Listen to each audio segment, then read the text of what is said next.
నమస్తే, welcome to our channel. నేను మీ Rishi.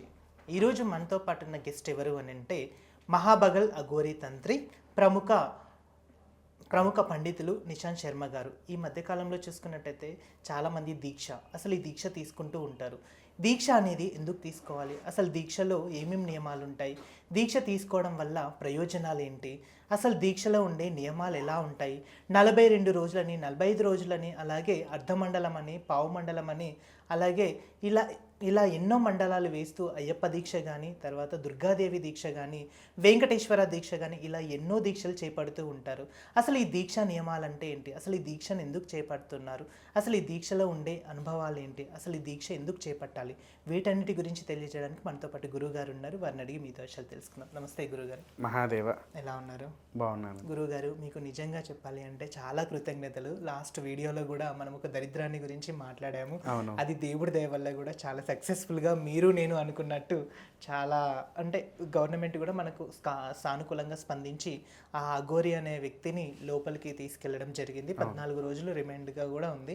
So కఠిన చర్యలు తీసుకోవాలని మీరు నేను అందరం కూడా ప్రజలు భావిస్తున్నాము.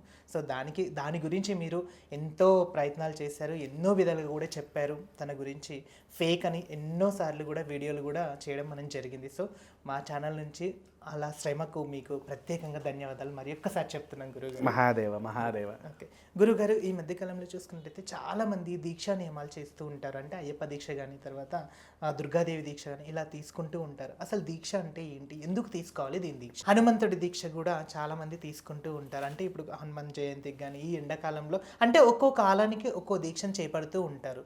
అసలు ఈ దీక్ష నియమాలు అంటే ఏంటి, అసలు దీక్షను తీసుకోవడం వల్ల కలిగే ప్రయోజనాలు ఏంటి, ఎందుకు తీసుకోవాలంటారు?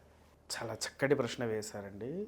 వాస్తవానికి చాలామంది ఎంతోమంది మీడియాలో వచ్చారు, దీక్షల గురించి మాట్లాడి ఉంటారు, చెప్పి ఉంటారు. కాకపోతే నాకు తెలిసిన ధర్మాన్ని చెప్తారు.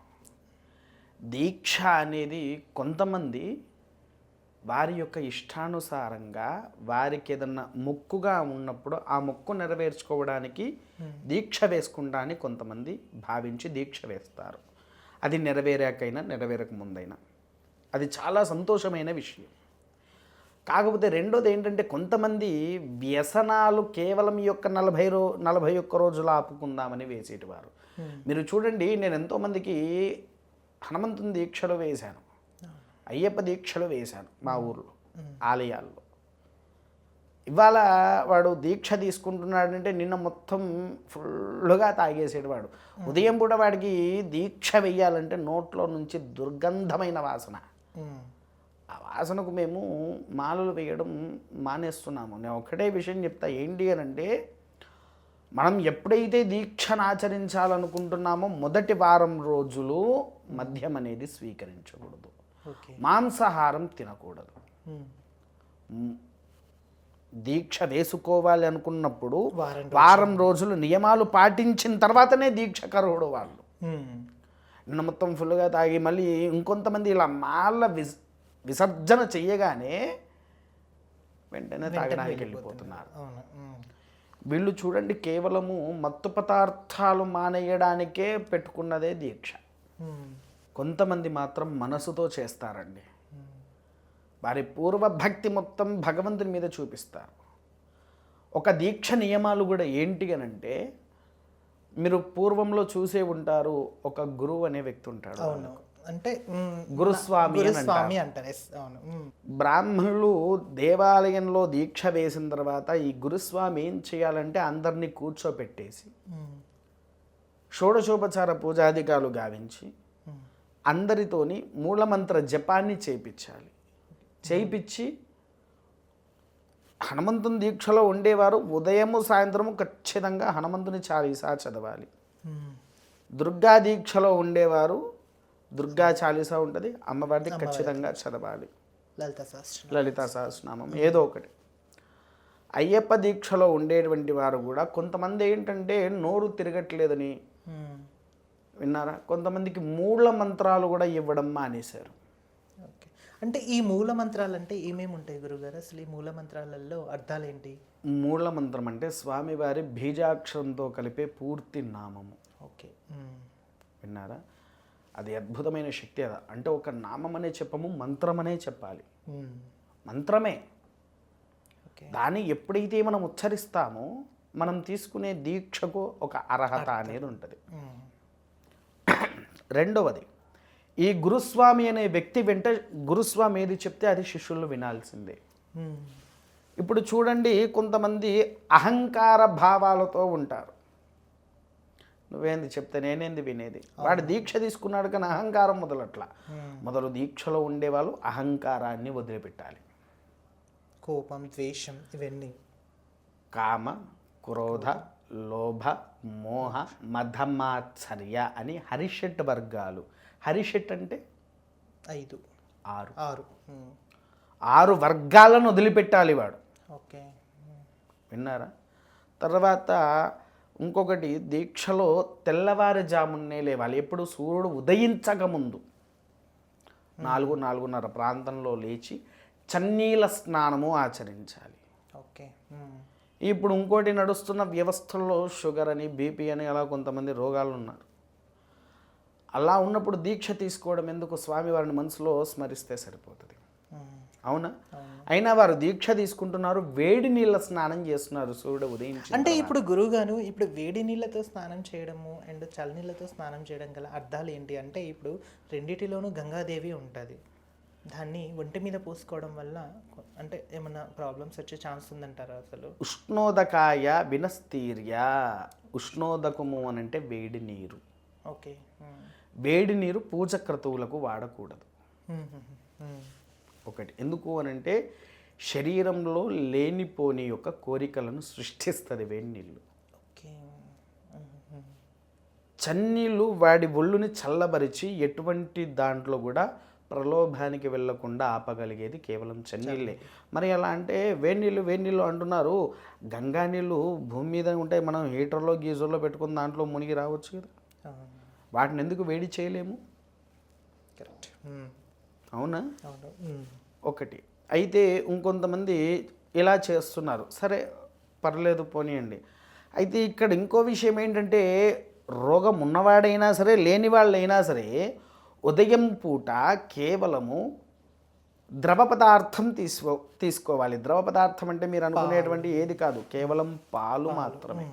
అంటే ఇప్పుడు ఇంకొకటి ఏంటంటే గురుగారు, నాకు చాలామంది అంటే నేను చూసిన విధంగా కూడా అడుగుతున్నాను. దీక్షలో ఉన్నప్పుడు కానీ ఏదైనా ఉపవాస దీక్షలో ఉన్నప్పుడు కానీ చాలామంది చాయ్ అని, టీ అని ఇవి తాగుతూ ఉంటారు. నిజానికి చెప్పాలంటే ఇవి తాగొచ్చు అంటారా? ఖచ్చితంగా తాగొచ్చండి. ఛాయకు, కాఫీకి, పాళ్ళకు. ఎందుకంటే కాఫీ అయినా ఛాయ్ అయినా ముఖ్యంగా కావాల్సింది ఏంటి? క్షీరం. క్షీరం అనగా పాలు. ద్రవ పదార్థం. ఈ మూడింటికి తప్పు లేదు. ఓకే. పండ్ల రసాలు, యాపిల్ జ్యూస్, ఆరెంజ్ జ్యూస్ అలాంటివి, వాటికి తప్పు లేదు. అయ్యా మరి ద్రవ పదార్థం అంటే ఇంకా వేరేవి కూడా వస్తాయి కదా అంటే అవి తప్పువి. ఇవి అప్పటికప్పుడు ఫ్రెష్ ఇవి. అవునా? ఇవి ధర్మబద్ధంగా ఉండేటివి, అది అధర్మంతో వచ్చేటివి. అవునా? స్వచ్ఛమైన ధర్మానికి సంబంధించిన ద్రవ పదార్థాన్ని స్వీకరించాలి. మధ్యాహ్నం పూట భోజనం, దాన్ని భిక్ష అంటారు. అవునా? భిక్ష చేయాలి అంతే. ఉదయం పూట కొద్దిగా, అది కూడా ఒక చిన్న గ్లాసుడే, ఏదో లోటర్లు కూడా కాదు, పాలు, క్షీరం తీసుకో. ఇంకొంతమంది ఉదయం నుంచి రాత్రి వరకు మినిమం ఎంత లేదన్నా 10 సార్లైనా కాఫీ తాగుతారు. అది పనిచేయదు. ఒకటే పూట. ఇప్పుడు ఇంకొంతమంది ఏం చేస్తున్నారంటే, వీడు దీక్షలో ఉంటున్నాడు, మిరపకాయ బజ్జీలు, ఆ బజ్జీలు వేస్తున్నారు, దేవాలయం దగ్గర పెడుతున్నారు, పెట్టేసేసి అక్కడే వండేది స్వామియే కదా మనం కూడా తినవచ్చు అని చెప్పేసి అని పోతున్నారు, అది తింటున్నారు స్నాక్స్ కింద. అది అస్సలు పని చెయ్యదు. ఓకే. మరి సాయంత్రం పూట అంటే అల్పాహారం అంటారు కదా, ఏం తీసుకోమంటారు? సాయంత్రం అల్పాహారం ఉంటుంది. మనకేంటి అని అంటే ఏకకాలో భుక్తి. దీక్షలో ఉండేవాడు ఏకకాల భుక్తిగా ఉండాలి. అంటే దాని అర్థం ఒకటే పూట భోజనం. ఏకకాల భుక్తి, ఒకటే పూట భోజనం. మధ్యాహ్న సమయంలో, మాధ్యాహ్నికంలో. సాయంత్రము అల్పాహారము. అల్పము అంటే కొంచెం, కొద్దిగా. కొద్దిగా. విన్నావా? ఆ కొద్దిగంతనే స్వీకరించాలి. దాన్ని కూడా ఇప్పుడు ఎలా చేస్తున్నారంటే భోజనం లాగా చేస్తున్నారు. అంటే టిఫిన్, దోశ, ఇవన్నీ ఇడ్లీ. ఇప్పుడు అసలు ఇంకో పాయింట్కి వచ్చావు, అల్పాహారము దేంతో చేయాలి? ఇడ్లీ పనికిరాదు, దోశ పనికిరాదు, వడ పని చేస్తుంది, చపాతీ పని చేస్తుంది, అటుకులు పని చెయ్యవు, అటుకులు కూడా తినకూడదు, ఉప్మా పనికిరాదు దీక్షలో ఉండే వాళ్ళకి. ఎందుకు అని అంటే, అదేంటి గురుగారు టిఫిన్ అంటే ఏదైనా టిఫినే కదా అని మీరు ఆలోచిస్తారు. అవును.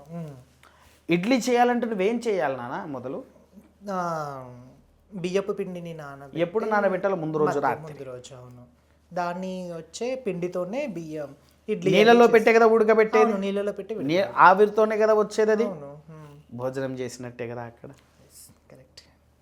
దోశదైనా అంతే, ఉప్మాదైనా అంతే, ఆ స్పాట్లో చేస్తారు కాబట్టి అది. అవునా? అవును. పూరీకి చపాతీకి ఎటువంటి నియమాలు లేవు. వీటి బదులు సాయంత్రం పూట ఆరోగ్యానికి స్వచ్ఛమైనవి పండ్లు తినండి. ఓకే. పండ్లు ఎంతో శ్రేష్టమైనవి. ఎనీ పని ఏదైనా, ఏ పండ్లైనా తినవచ్చు. అవునా? ఇలా ఆచరించకుండా ఏది పడితే అది తినడాలు అన్నారా? ఇంకొంతమంది గురుస్వాములు కూడా అహంకారంతో శిష్యులను పట్టించుకోకపోవడాలు. శిష్యులు కూడా అహంకారంతో ఉండి గురుస్వామి, నువ్వు గురుస్వామి అయితే నాకేంటి, అహం, ఇవన్నీ ఉండేటువంటి వాడు ఎప్పుడు కూడా దీక్షకు అర్హుడు కాదు. మనకు శాస్త్రము ఒక విధానం ఉన్నది, చెప్తా వినండి. ఏకకాలో భుక్తి మహాయోగి. ఒకటే పూట భోజనం చేసిన వాడు మహాయోగి అవుతాడు. ద్వికాల భుక్తి అధమధ్యమం. ఇది అర్థం కాలేదు, నాకు ఒకసారి వివరించండి గురు. 2 పూటలు తినేటువంటి వాడు ఎప్పుడైనా మధ్యతరంగా ఉంటాడు. ఓకే. త్రికాల భుక్తి 3 పూటలు తినేటి వాడికి ఏదో ఒక రోగాలు ఒంట్లో ఉంటాయి. త్రికాల భుక్తి రోగప్రియుడు. దీక్ష చేసినా చేయకపోయినా మీరు చెప్పేది మాత్రం ఇది అన్నిటికీ వర్తిస్తుంది. అన్నిటికీ వర్తిస్తుంది. ఒక దీక్షకనే కాదు, మామూలుగా మీరు చూడండి, యతీశ్వరులు కానీ ఎవరైనా ఒక్కటే పూట భోజనం చేస్తారు, రెండో పూట భోజనానికి రారు, అల్పాహారం తీసుకుంటారు. విన్నారా? 2 పూటలు తినేవాడు ఎప్పుడు వాడు మధ్యతరంగానే ఉంటాడంతే, వాడికి ఏం పెద్దగా ఏమీ రాదు, ఏమీ జరగదు. 3 పూటలు తినేవాడు చూడండి, ఎందుకంటే ఒక పూట వాడు తినపోయేసరికి వాడికి తల మొత్తం పోయినట్టు, తల పీకేస్తున్నట్టు, తలనొప్పి రేవడం, ఇగో ఇలాంటివన్నీ జరుగుతూ ఉంటాయి. నేను కూడా విన్నాను గురుగారు, చూశాను కూడా లైవ్లో. విన్నారా? అదొకటే. తర్వాత 3 పూటల్లో ఒక సడన్గా వాడు ఒక వారం రోజులు ఆగిపోయారనుకోండి, షుగరు, బీపీ రావడం అవునా స్టార్ట్ అవుతుంది. అందుకోసమే చూడండి, ఏకకాలో భుక్తి మహాయోగి, ద్వికాల భుక్తి అధమధ్యమం, త్రికాల భుక్తో సర్వరోగం. మనకు శాస్త్రంలోనే ఉన్నది ఈ విధానం. అవునా? మనం దీక్షారాధనలో ఉన్నప్పుడు భగవంతునికి అనుగ్రహంతో చేసుకోవాలి. తర్వాత ఇందులో మరి మండలం వెయ్యాలా, ఇది వెయ్యాలా అని అడిగారు.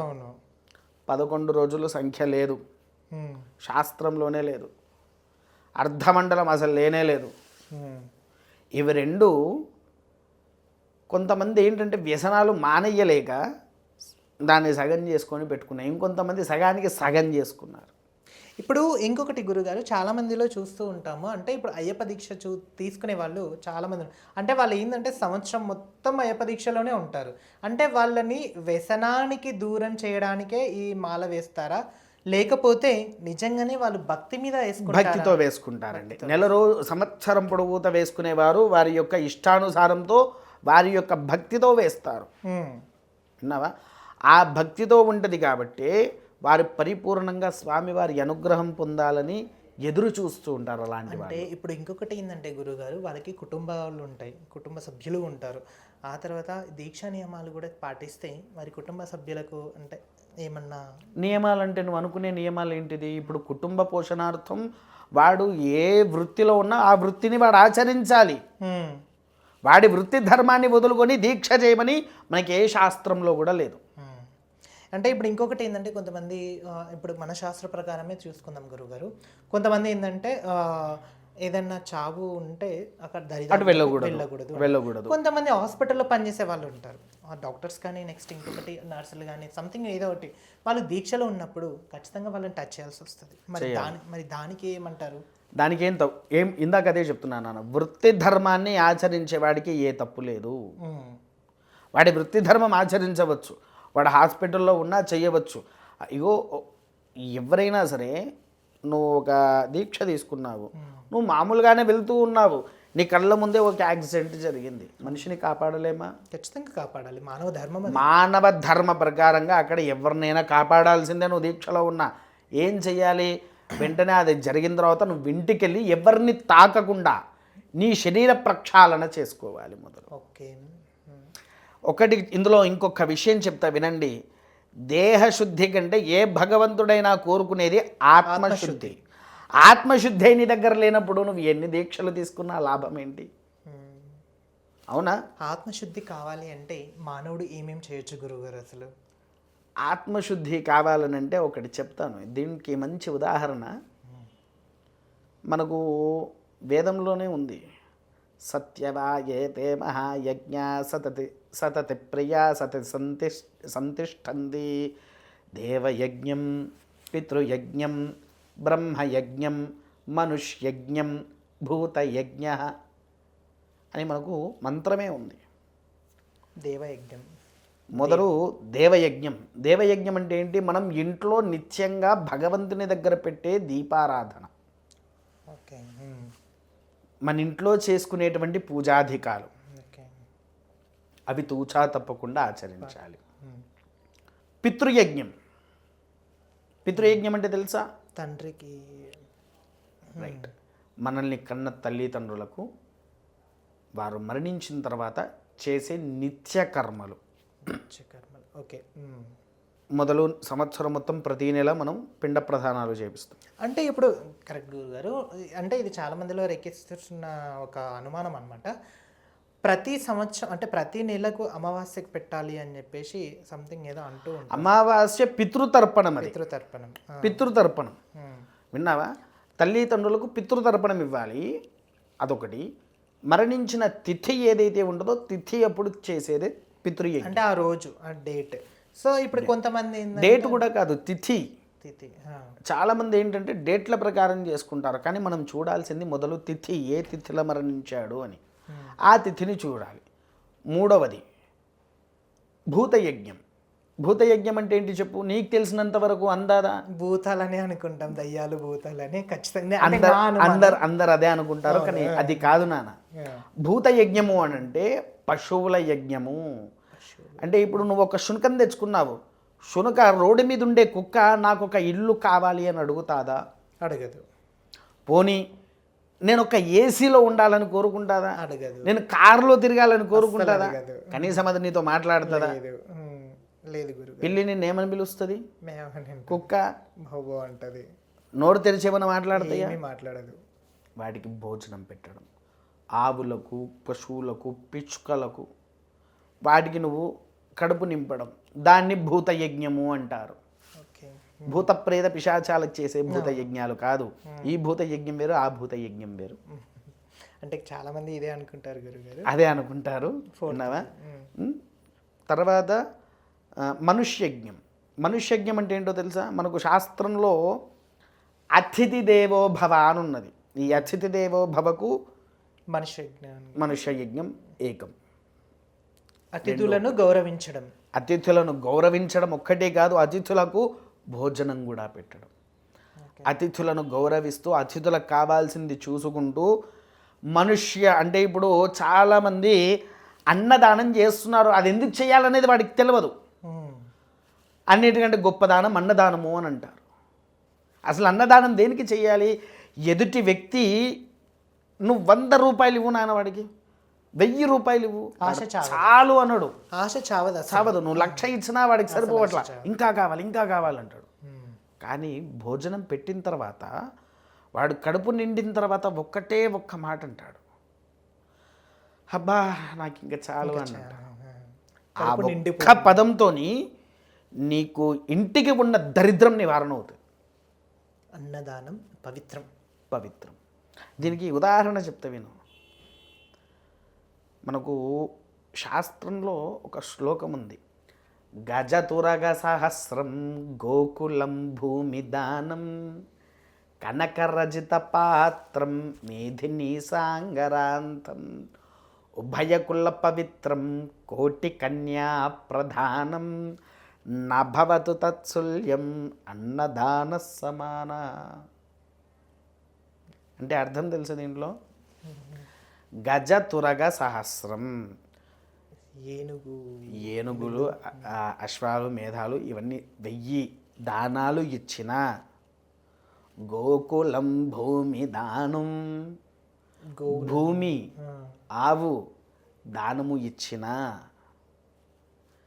కనక రజిత పాత్రం మేధిని సాగరాంతం. కనకం అంటే డబ్బు, బంగారము, రజితము అంటే వెండి, రాగి, ఇత్తడి, ఇవి ఏది దానము చేసినా, ఉభయకుల పవిత్రం కోటి కన్యా ప్రధానం. మనకు వివాహంలో ఒకటి వస్తుంది, ఏంటిది? కన్యాదానము అని.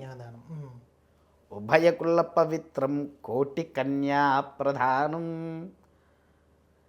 1,000,000 మంది కన్యాదానం చేసినా కూడా నభవతు తత్సల్యం అన్నదాన సమాన. అవన్నిటిని పక్కకు పెట్టేసి నువ్వు పెట్టిన ఈ యొక్క అన్నదానం వల్ల నీకు భోగభాగ్యాలే లభించును. అట్లా మనుష్య యజ్ఞం ఆచరించేటువంటి వాడికి ఎన్నైనాయి? 4. బ్రహ్మయజ్ఞము 5వది. బ్రహ్మయజ్ఞం అంటే ఏంటి? బ్రహ్మదేవుడు కాదు, నిత్య హోమాలు. దేవాలయాలలో హోమాలు జరుగుతాయి.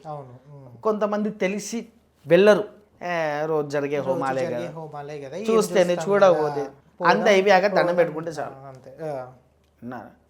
కానీ అందులో ఎవరైతే కూర్చొని ఆ యాగాన్ని చేయిస్తారో, ఈ 5 ఆచరించే వాళ్లకు సాక్షాత్కారి అయిన ఆదిపరాశక్తే కాదు, సకల ముక్కోటి దేవతలు వారి ఇంట్లో కూర్చుంటారు. ఒక హోమంలో కూర్చోవడం వల్ల మొత్తం ఈ 5 ఆచరించేవారు ఏమేమిటి? దేవయజ్ఞం, బ్రహ్మయజ్ఞం, భూతయజ్ఞం, మనుష్యజ్ఞం, పితృయజ్ఞం. ఈ 5 ఎవరైతే ఆచరిస్తారో వారి ఇంట్లో లక్ష్మి ఒక్కతే కాదు, సకల చరాచరాది దేవతామూర్తులందరూ వచ్చి వారి ఇంట్లో కూర్చుంటారు. మీరు లలితా సహస్రనామంలో కూడా చూడండి, ఒక వాక్యంలో పంచయజ్ఞ ప్రియ అని వస్తుంది మనకు. పంచయజ్ఞ ప్రియ అంటే పంచభూతాలను ఆరాధించడం. ఈ పంచభూతాలు కాదు, ఇవి యజ్ఞాలు. ఇప్పుడు మనం చెప్పుకున్న యజ్ఞాలు ఏవైతే ఉన్నాయో ఆ యజ్ఞాలను ఎవడైతే ఆచరిస్తాడో వాడిని గుండెల్లో పెట్టుకొని చూస్తుంది ఆ అమ్మవారు. ఇగో ఇట్లా అన్నీ ఆచరించేవాడికి మనసులో కల్మషం ఉండకూడదు. అంటే ఎటువంటి ఆలోచన కానీ ఎటువంటిది ఏది కానీ ఎవరి మీద కోపతాపాలు కానీ చూపించకుండా ఉండాలి. ఇలా చేస్తూ అన్ని రకాలుగా పూజలు ఆచరిస్తూ దీక్షార్హుల్లో ఉండే వ్యక్తులకు కామక్రోధ లోభ మోహ మధమాత్సర్య అనేటువంటి హరిషడ్ వర్గాలను వదిలిపెడతారు. ఎందుకంటే ఇవి నిత్యారాధన చేసేవాడు కోపానికి రాడు. అవునా? వాడి ధ్యాస మళ్ళదు ఎటువైపు. ఎందుకనంటే వాడికి అప్పుడు ఉండే ధ్యాస ఎప్పుడు నేను భగవంతుని యొక్క ఆరాధనలో ఉండాలి, ఆ భగవంతుని యొక్క అనుగ్రహం పొందాలి అని ఎదురు చూస్తూ ఉంటాడు. మీకు ఇంకో ఉదాహరణ చెప్తే వినండి. అన్నమయ్య విన్నారు కదా పేరు, రామదాసు విన్నారు కదా. వాళ్ళను కట్టేసి కొరడాతో ఇష్టమటు కొడుతుంటే వాళ్ళు ఏం చేస్తూ ఉన్నారు? కోపానికి వచ్చారా? లేదు. దైవనామస్మరణ తప్ప, దైవనామస్మరణతోనే వాళ్ళు జయించారు. శ్రీరామ శ్రీరామ శ్రీరామ వెంకటేశ్వర వెంకటేశ్వర. అవునా? కేవలం భగవంతుని నామస్మరణతోనే ఆ కొరడా దెబ్బలు కూడా వారి ఒంటికి తాకకుండా చేసుకున్నారు. అవునా కాదా? అది భక్తి. ఈ అహంకారాలతో వేసుకునే మాలలు, అహంకార బుద్ధి ఉండేటువంటి వారు మాలలు ఎంత వేసుకున్నా గంగలో పోసిన పన్నీరు. రైట్. ఇంకొకటి గురుగారు, ఇప్పుడు దసరా నవరాత్రులు వచ్చినమ్మడే దుర్గాదేవి దీక్ష చాలామంది పాటిస్తూ ఉంటారు. అంటే 11 రోజులు వారి నియమాలు పాటిస్తూ ఉంటారు. సో అంటే దుర్గాదేవి దీక్ష 11 రోజులు పాటించడం మంచిదా? ఇంకోటి, కొంతమంది కార్తీక మాసం మొత్తం 45 రోజులు అట్లా పాటిస్తూ ఉంటారు. దేని పరిగణలోకి తీసుకోవచ్చు? అసలైతే దుర్గా నవరాత్రులు ప్రారంభం అవుతున్నాయని తెలుసుకున్నప్పుడే అది మండల దీక్ష అనేది చూసుకోవాలి నాన్న. ఓకే. దశమికి మండలం పూర్తి కావాలి. 45 రోజులు, 41 మండలం, 41 మండలం విన్నావా? అప్పటి వరకు లెక్క చూసుకోవాలి. లెక్క చూసుకొని మాల వేసుకోవాలి. కొంతమంది ఏం చేస్తున్నారంటే 9 రోజులు ఉంటే సరిపోతుంది అని అనుకుంటారు. కానీ పొరపాటున కూడా తప్పది. 41 రోజులు పూర్తిగా ఉండాలి. ఏది చేసినా మండలం, మనం ఏది ఆచరించినా మండలం. ఈ అర్ధమండలాలు 9 రోజులు 10 రోజులు ఏ దేవుడు చెప్పలా, ఎక్కడా లేదు. ఏదైనా మండలం. అది మనకున్న ధర్మమే. ఒక దేవాలయ ప్రతిష్ట చేసినా కూడా మండలం తర్వాత మళ్ళీ దానికి పునఃపూజ చెయ్యాలి, శాస్త్రమే అది. ఓకే. అంటే ఇప్పుడు కొంతమంది ఏంటంటే అంటే ఒక్కరొక్కరు ఇండ్లల్లో వేసుకొని అమ్మవారి పీఠం పెట్టుకొని అమ్మవారికి రోజు పూజ, నిత్య పూజ, పొద్దున సాయంత్రం పూజలు చేస్తూ ఉంటారు. అంటే మాల వేసుకున్న మనిషి ఇంట్లో ఉండొచ్చా, లేకపోతే ఏదైనా సన్నిధానం అట్లా తీసుకొని ఉండొచ్చు నాన్న ఇంట్లో హ్యాపీగా. 41 రోజులు ఇంట్లో ఉండొచ్చు, సన్నిధానంలో ఉండొచ్చు. కాకపోతే ఏంటి అని అంటే ఇంట్లో దీనికి ఇంకో ధర్మం ఉంది. మెన్షన్స్ వచ్చిన ఆడవారిని చూడకూడదు, కనీసం వారి గొంతు కూడా వినకూడదు వీరు. ఓకే. విన్నారా? వారిని చూసారంటే స్నానం చేయాలి. అందుకే చూడండి, ఇతను దీక్ష తీసుకున్నప్పుడు వాళ్ళ భార్య ఇంట్లో ఉండకుండా అమ్మగారి ఇంటికి వెళ్ళిపోయి ఆ 3 రోజులు అక్కడే ఉంటుంది. తర్వాత ఇంటికి తిరిగి వస్తారు. అయిపోయాక ఆ 4 రోజులు కష్టపడితే సరిపోతుంది. విన్నారా? ఇంట్లోనే ఉండాలి, లేకపోతే దేవాలయంలోనే ఉండాలి అనేటువంటి తీరైతే లేదు. ఇంకోటి, పెట్టుకునే కలశం ఇంట్లో పెట్టుకుంటారు కదా, వాళ్ళ ఇంటికి లాభం జరుగుతుంది కలశ స్థాపన చేసుకున్నప్పుడు. కొంతమంది ఏమనుకుంటారంటే, రీసెంట్గా ఒక విషయం చెప్తా. మా ఊరిలో అయ్యప్ప దీక్షలు వేసిన తర్వాత ఫోన్ చేసి ఎలా ఉండాలంటే, ఖచ్చితంగా కలశం పెట్టాలి నాన్న, కలశం పెట్టకపోతే పనికిరాదు, ఏ దీక్షకైనా కలశం ఉండాల్సిందే అని చెప్పేసేసాను. ఆయన కలశం పెట్టాడు. కలశం పెట్టుకున్నాక ఆయన మామూలుగా ఒక వారం 10 రోజుల తర్వాత చిన్నగా కాలు బెనికింది. అది నెల రోజుల వరకు నొప్పిపోలేదు. గురుగారు, మా ఇంటికి అసలు కలశమే లేదంటే మీరు కలశం పెట్టించినందుకే నాకు కాలు బెనికిందేమో అని వాడు ఆ ధ్యాసలో ఉన్నారు. అంటే ఎప్పుడు చేయలేని పనిని కొత్తగా చేసేసరికి అది కాస్త ఇలాగే అయిపోయింది అన్నట్టుగా ఒక భ్రమలో ఉండిపోతున్నారు. ఎందుకంటే చుట్టుపక్కల ఉండే వాళ్ళు కూడా నేను వద్దనంగా పెట్టిన చూసినా నీకు అందుకే ఇది జరిగింది, ఇగో ఇట్లా భ్రమ పెట్టేటి వాళ్ళు ఉన్నారు. మనకి ఏ దీక్ష అయినా మామూలుగా మనం ఇంట్లో పెట్టుకునే వైభవలక్ష్మి వ్రతానికైనా కలశం లేనిది పని చెయ్యదు. అవునా? చిన్న పిల్లవాడికి మన నక్షత్ర శాంతి చేపియాలన్నా కలశం లేకుండా నడవదు. ఏ దేవుణ్ణైనా మూల విరాటుగా మనకు కలశానికి ఒక మంత్రం ఉంది. కలశస్య ముఖే విష్ణు, కలశానికి ముఖంలో విష్ణు ఉంటాడు. అంటే సాక్షాత్తు విష్ణుమూర్తి ఆ కలశ ముఖంలో ఉంటారు. కలశస్య ముఖే విష్ణు, కంఠే రుద్ర సమాశ్రిత, కంఠంలో రుద్రుడు కొలువై ఉంటాడు. మూలే తత్రస్తోర బ్రహ్మ, మధ్యే మాతృగణాశ్నుత, మూలంలో బ్రహ్మ ఉంటాడు, మధ్యతరంలో గణపతి దగ్గర నుంచి అన్ని దేవతలు కూడా కొలువై ఉంటాయి ఒక కలశంలో. విన్నావా? ఒక కలశంలో ఇంతమంది దేవతలు కొలువై ఉంటే నువ్వు ఈ అందరి దేవతల్ని పక్క పెట్టేస్తున్నావు కదా. కేవలం అయ్యప్పనే పట్టుకున్నాం, కేవలం హనుమంతున్నే పట్టుకున్నాం, కేవలం దుర్గాదేవినే పట్టుకున్నాం. అవునా? కాకపోతే కేవలం 11 రోజులు వేసుకునే ఒక గొప్ప దీక్ష అయితే ఉంది. ఇది చాలామంది ప్రగాఢంలోకి తీసుకురాలేదు. ఇది నేను చెప్పిన తర్వాత ఒకవేళ నువ్వే ఆచరించి చూడు.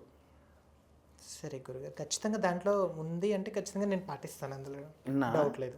అన్నిటికంటే గొప్పది, నువ్వు ఏ కోరికతోనైనా సరే ఈ దీక్ష ఆచరించు. 11 రోజులే ఉంటుంది. అది కూడా సూర్య భగవానుడి దీక్ష. సూర్య భగవానుడి దీక్ష. ఎలా అయితే అమ్మవారికి ఎర్రటి వస్త్రాలు ఉంటాయో అదే ఎర్రటి వస్త్రాలు ధరించాలి. ప్రతిరోజు ఉదయం పూట సూర్యుడికి అర్ఘ్యం వదలాలి. అర్ఘ్యం అంటే 2 దోశలతో నీళ్లు తీసుకొని సూర్యభగవానికి నమస్కరించుకొని సూర్యాయ నమః అని 3 సార్లు అర్ఘ్యం మొదలు. ఇంట్లో అయినా పర్వాలేదు, ఇంట్లో ఉన్నా ఎక్కడున్నా అర్ఘ్యం మొదలు. నీకు దీపారాధన చేసుకో, ఏకకాలో భక్తి చేసుకో, నేల మీద పడుకో, చాప కూడా వెయ్యకు, నేల మీద పడుకో. కఠినది. నువ్వు అయ్యా నేను ఇప్పుడు అమెరికాకు పోవాలి అనుకున్నావు, ఇది ఆచరించు, ఖచ్చితంగా వెళ్తావు. నువ్వు 11 రోజులు పూర్తి అయిపోయిన తర్వాత 3 నెలల లోపు నువ్వు అమెరికా వెళ్ళకపోతే నేను దేనికంటే దానికి సిద్ధం. అంటే ఇప్పుడు ఖచ్చితంగా వస్త్రధారణ ధరించాలా గురుగారు? ఖచ్చితంగా వస్త్రధారణ ధరించాలి, చెప్పులు వేయకూడదు. విన్నావా? సూర్యమాల వేసుకోవాలి, సూర్య ప్రతిమతోని. అది కూడా ఒక్కటే మాల, 2 మాలలు కాదు, ఏకమాల. విన్నావా? నువ్వు ఎంతటి దౌర్భాగ్యమైన స్థితిలో ఉన్నా కూడా ఆ సూర్యుడి యొక్క దీక్ష నిన్ను పైకి తీసుకువస్తుంది. ఓకే, నేను కొత్తగా వింటున్నాను అసలు సూర్యమాల అనేది. నేను చాలా కొత్తగా దీన్ని పైకి మేము అని చెప్తున్నాను కానీ పైకి తీసుకురాలేదు ఎవరు. ప్రతి ఒక్క భగవంతునికి దీక్షలు ఉన్నాయి. వెంకటేశ్వర స్వామి దీక్ష లేదా, వినాయకుడు, కొంతమంది సాయిబాబా అని దీక్ష వేస్తున్నారు. అవును. విన్నావా? లక్ష్మీదేవి దీక్ష కూడా ఉంది నాయన. మా రాజశ్యామలాదేవి దీక్ష కూడా ఉంది. వస్త్రాలు వేరంతే, రంగులు వేరు, నియమం ఒకటే, నియమాలన్నీ ఒకటే. కాకపోతే కార్తీక మాసము అని అన్నా విందాక.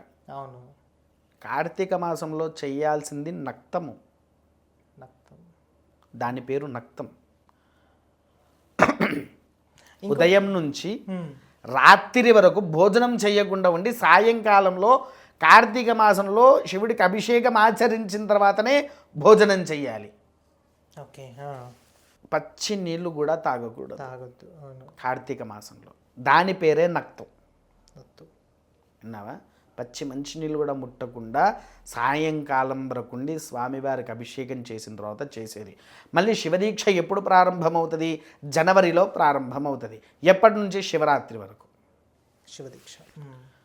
ఇరుముడి కట్టి వెళ్ళాలి. ఈ నక్తం ఆచరించే వాళ్ళకి ఇరుముడి ఉండదు. కేవలం ఒక రుద్రాక్ష శివుడి మీద వేసి అభిషేకం చేసి వాళ్ళ మెళ్ళో వేస్తాం అంతే. ప్రతి సంవత్సరం అదే మాల వేసుకోవచ్చు. అది నక్తం. అది కూడా ఇంకోటి కూడా ఏంటంటే, దీనికి ఏమన్నా వస్త్రాలు ఏమన్నా ఉంటాయా గురుగారు? గోధుమ రంగే. గోధుమ రంగు ఆ దీక్షకు. ఏది మనం ఎప్పుడైతే ఇరుముడి దీక్ష ఉంటుందో దానికి నీలపు రంగు వస్త్రాలు. విన్నారా? ఆ దీక్షకు వచ్చేసేసి అద్భుతమైన ఒక నియమం ఉంది. ఇరుముడి దీక్షకు నేల భోజనము. అక్కడే ఉండి నేలను శుభ్రం చేసుకొని అక్కడికక్కడే వేసుకొని భోజనం చేయాలి. ఆ యొక్క విధానముతో కనుక వాళ్ళు దీక్ష వేసుకొని శివుడికి ఆ 41 రోజులు ప్రేమతో ప్రతి సోమవారం నేల మీద భోజనం చేస్తూ స్వామివారికి అభిషేకాన్ని అన్ని గావించుకుంటూ ఉంటే మృత్యుంజయుడవుతాడు. ఓన్లీ శివదీక్ష టైంలో జనవరి నుంచి ఈవెన్ జ్వరం వచ్చినా అండి ఉదయం కంటే సాయంత్రం కల్లా తగ్గిపోతుంది ఈ దీక్ష ఆచరించే వాళ్ళకు.